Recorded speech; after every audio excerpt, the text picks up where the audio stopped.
আজ আমরা ঘুরে দেখলাম আন্দামানের বিখ্যাত মাড ভলকানো। আন্দামান অ্যান্ড নিকোবর আইল্যান্ডের এই প্রাকৃতিক বিস্ময় আগুন বা লাভা নয়, বরং মাটি ও গ্যাসের চাপে ধীরে ধীরে কাদা নির্গত করে। এই মাড ভলকানোটি অবস্থিত বারাটাং আইল্যান্ডে।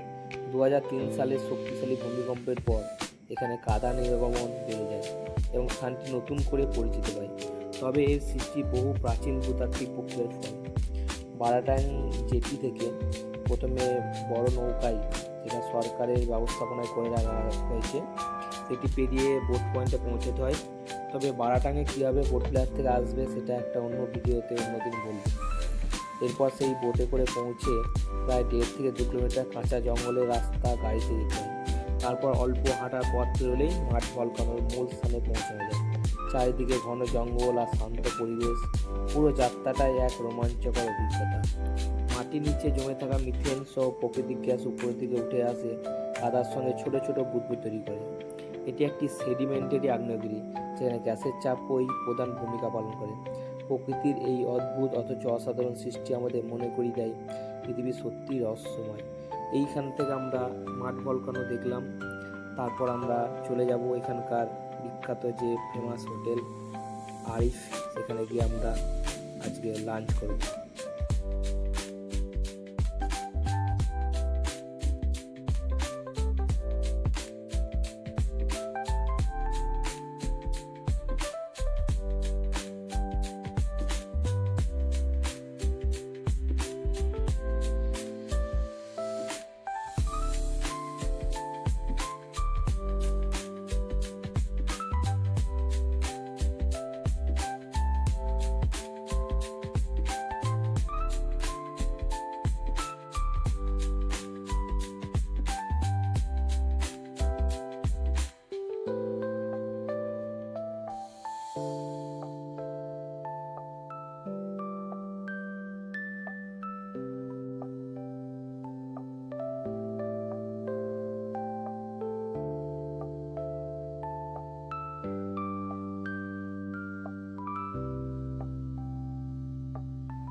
চলে এলাম আমরা আরিফ রেস্টুরেন্টে অবশেষে খাওয়া দাওয়ার জন্য।